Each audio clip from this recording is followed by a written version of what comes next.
Good morning everyone. आज हम शुरू करने जा रहे हैं हमारा नया chapter which is congruent triangles यानी सर्वांगसम त्रिभुज।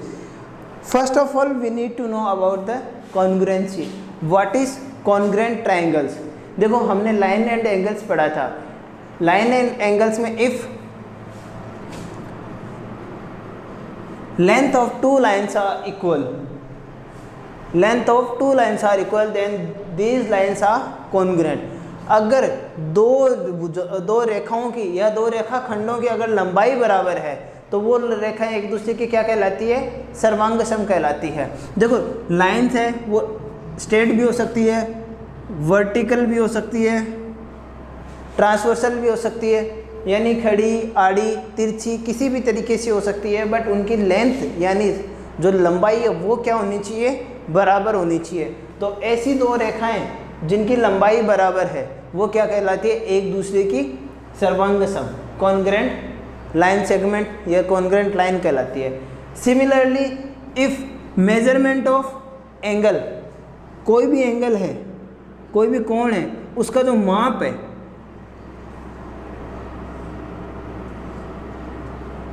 अगर दो कोणों का माप समान है तो ये दोनों कोण एक दूसरे के क्या कहलाएंगे? सर्वांगसम कहलाएंगे। If measurement of two angles are equal then these angles are congruent angle. Line segment हो गया हमारा, लाइन हो गया, एंगल हो गया, ठीक है। सर्किल की बात करते हैं। सर्किल कि सर्किल कॉन्ग्रुएंट कब होगा, सर्वांगसम कब होगा? सर्किल में इफ रेडियस यानी त्रिज्या, if radius are equal of two और more than two circles then these circles are congruent. दो या दो से अधिक वृत्त जिनकी त्रिज्या समान है तो वो दोनों सर्किल अपने एक दूसरे के क्या होंगे? सर्वांगसम होंगे। तो ये होती है सर्वांगसमता। अब डेफिनेशन में हम क्या लिखेंगे? In the language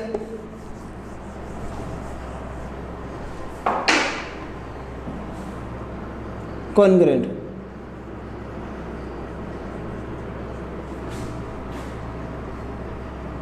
same shape and size, सर्वांगसमता।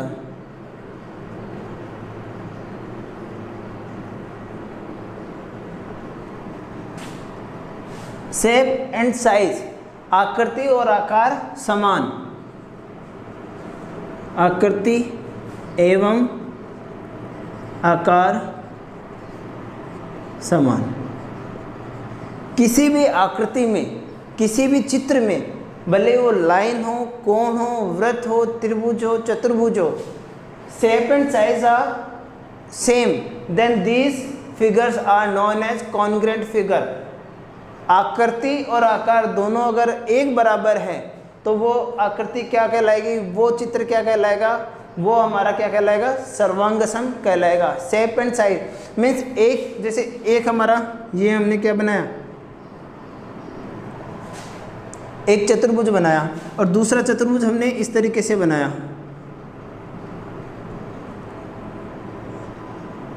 अब ये इन दोनों चतुर्भुज में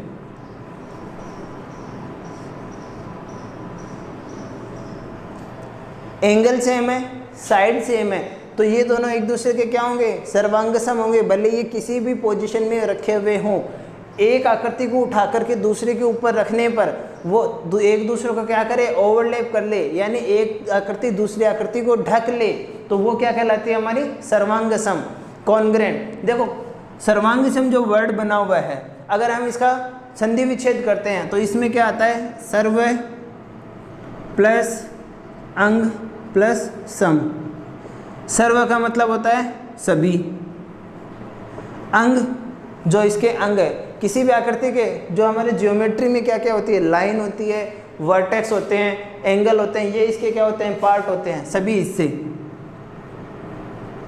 सम का मतलब समान, ऐसी आकृति जिसके सभी हिस्से समान हो, लाइन जो उसकी भुजा है, कोण है, शीर्ष है, सारे एक दूसरे के क्या हो? समान हो।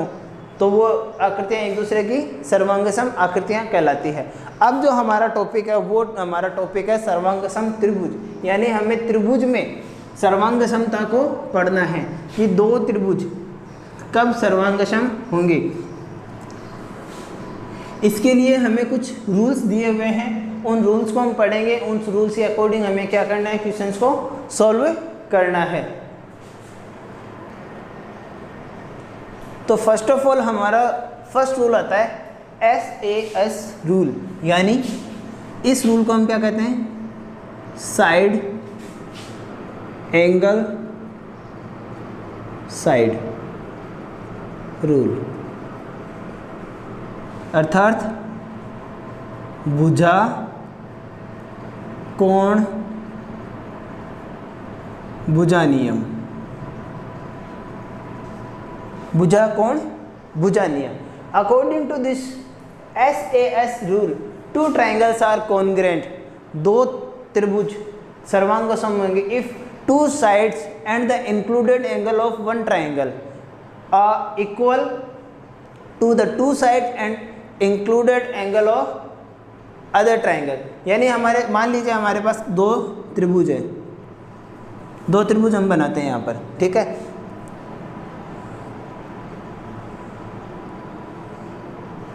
इस त्रिभुज को हमने नाम दिया XY Z, ठीक है। सिमिलरली हमारा दूसरा एक ट्राइंगल है यहाँ पर,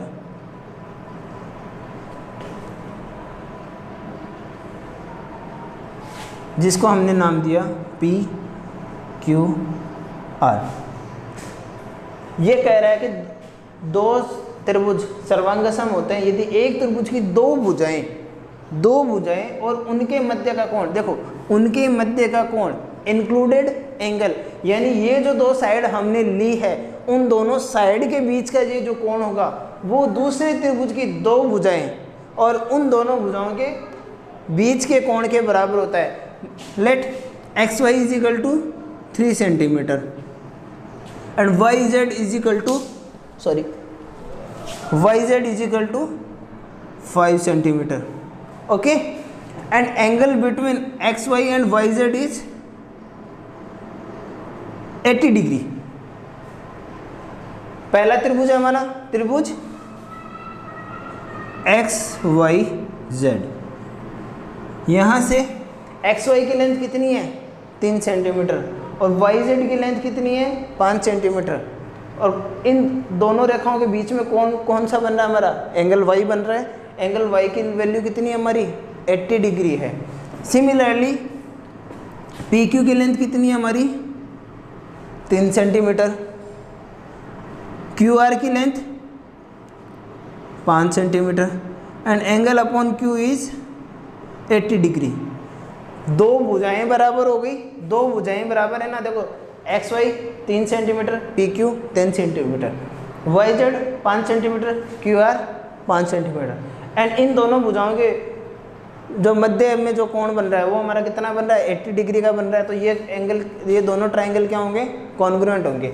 अब देखो इसे हमें लिखना कैसे है, अगर हमें क्वेश्चन में आता है तो हम इसे सॉल्व इस तरीके से करेंगे, जो वैल्यू हमें दी हुई है इक्वल है अकॉर्डिंग टू रूल पहले उन्हें पुटअप करेंगे।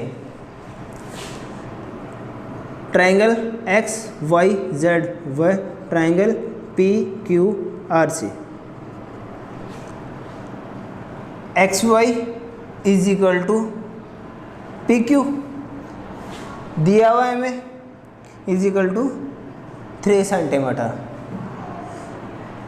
YZ is equal to QR is equal to 5 centimetre, angle Y is equal to angle Q is equal to 80 centimetre.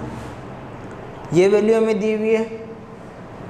अब इनकी जो पोजीशन है वो साइड एंगल साइड वाली पोजीशन बन रही है। हम इसी नॉर्म्स में यहाँ पर लिख भी सकते हैं, जैसे एंगल को अगर बीच में लिख देते हैं, angle Y is equal to angle Q is equal to 80 degree, YZ is equal to QR is equal to 5 centimetre. Then जब भी कॉन्ग्रुएंट ट्रायंगल को प्रूव करेंगे तो जो साइड जिसके इक्वल है उनके जो वर्टेक्स है उनको भी इसी रो में हम क्या करेंगे, कंटिन्यूसली लिखेंगे। एक्स वाई है तो यहाँ पर हमने क्या लिखा, X Y triangle P Q, Y के बाद में कौन सा आया, जेड, यहाँ क्या आ जाएगा हमारा R, and sign of triangle हमारा क्या रहेगा, ये कॉन्ग्रुएंट का हमारा साइन रहता है। ये चिन्ह बताता है हमारे सर्वांग समता को, x Y Z.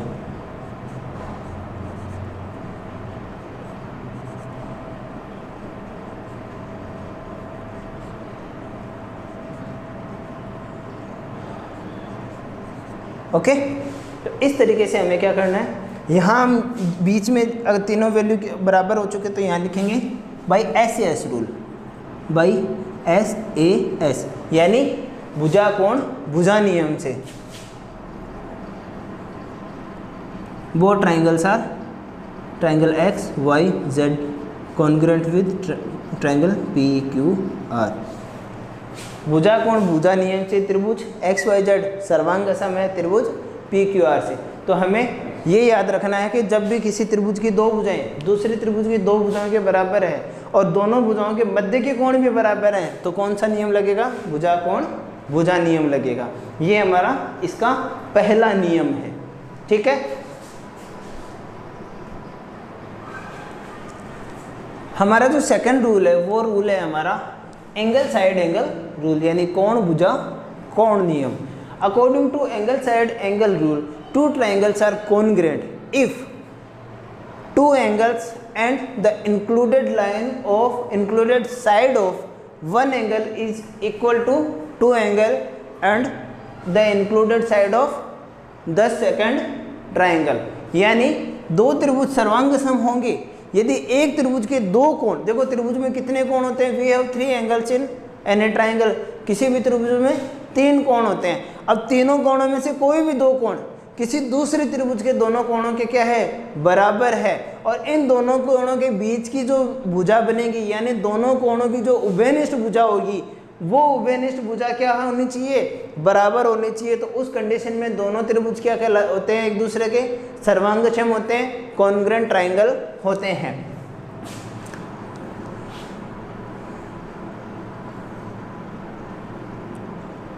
A B C ये हमारा क्या है, एक ट्राइंगल है।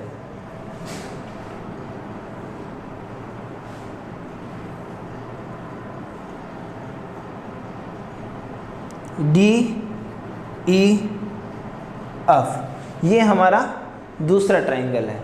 अगर एंगल ए की वैल्यू कितनी है हमारी, जिसे मान लिया 50 डिग्री, बी की वैल्यू 70 डिग्री है हमारी, इसको थोड़ा सा चेंज करते हैं।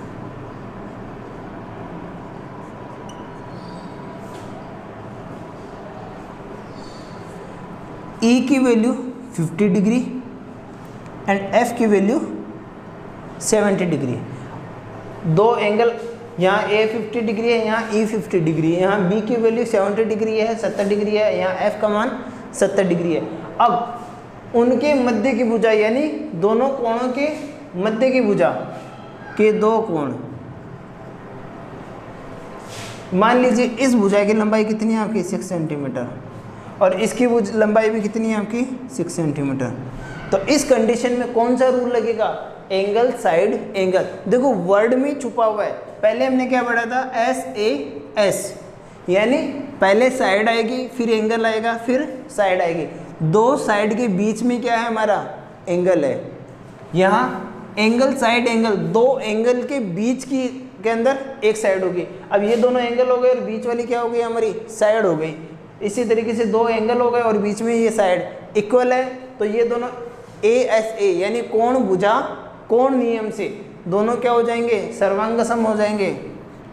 Here angle A is equal to 50 degree is equal to angle E sorry A B is equal to 6 centimetre और इस ये किसकी लेंथ है, EF की भी लेंथ है। नेक्स्ट हमारा क्या है, angle B is equal to 70 degree is equal to angle F। Then by angle side angle rule, यानी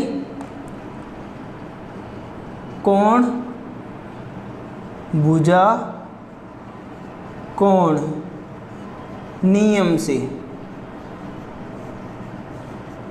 हमें रूल डिफाइन करना पड़ेगा, ये कंपलसरी है, वरना बिना किसी रूल के हम क्या कर सकते हैं, किसी भी प्रॉपर्टी को प्रूव नहीं कर सकते।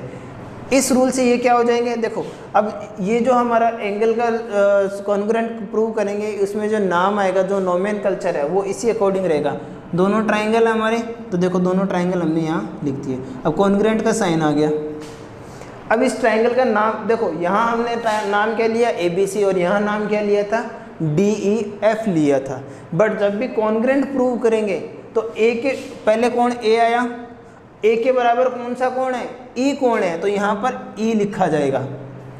E के बाद में B, A के बाद B, और B के बराबर कौन सा है, F है, तो यहाँ पर F। यहाँ C रिमेनिंग है, यहाँ क्या बच गया, D।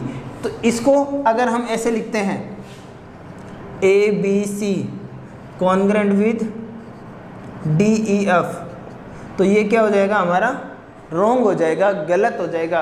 ये DEF के सर्वांगसम नहीं है, ये EFD के सर्वांगसम है। तो जो कोण जिस शीर्ष के बराबर दूसरा वाला शीर्ष बराबर होता है, शीर्षों को उसी क्रम में लिखा जाता है। यानी वर्टेक्स की जो पोजीशन है, यहाँ वर्टेक्स की पोजीशन क्या है, ABC, और यहाँ वर्टेक्स की पोजीशन क्या है, EFD। तो ये कॉन्ग्रुएंसी के अकॉर्डिंग हमें इसका नोमेनकल्चर भी करना होगा, तो हमें ये ध्यान में रखना है। ठीक है, हमने आज पढ़ा इंट्रोडक्शन ऑफ कॉन्ग्रुएंसी, यानी कॉन्ग्रुएंट ट्राइंगल क्या होते हैं, सर्वांग समता क्या होती है। सर्वांग समता के हमने दो रूल देखे। पहला हमारा रूल था साइड एंगल साइड का, जिसमें दो भुजाएं और उनके मध्य का कोण, उनके बीच का एंगल है वो क्या था, इक्वल होता है एक त्रिभुज और दूसरे त्रिभुज में, तो वो दोनों क्या होते हैं, सर्वांगसम होते हैं। सेकंड हमारा क्या है, एंगल साइड एंगल, दो एंगल और उनके बीच की भुजा आपस में क्या हो रही है, बराबर हो रही है, तो ये दोनों क्या होते हैं, कॉन्ग्रुएंट होते हैं, सर्वांगसम होते हैं। ठीक है, आज के लिए इतना ही, आगे बढ़ेंगे अगले वीडियो के साथ, नए टॉपिक के साथ आगे हमारा सिलेबस कवर करेंगे। आज के टॉपिक यहीं बाइंड अप करते हैं, यहीं कंप्लीट करते हैं। दोनों रूल अच्छे से पढ़ना, अच्छे से समझना। ठीक है, कोई भी क्वेरी या क्वेश्चन होते हैं उन्हें हम यहाँ पर सॉल्व करेंगे। Have a safe life, stay home, stay healthy. Thank you, thanks a lot, have a nice day.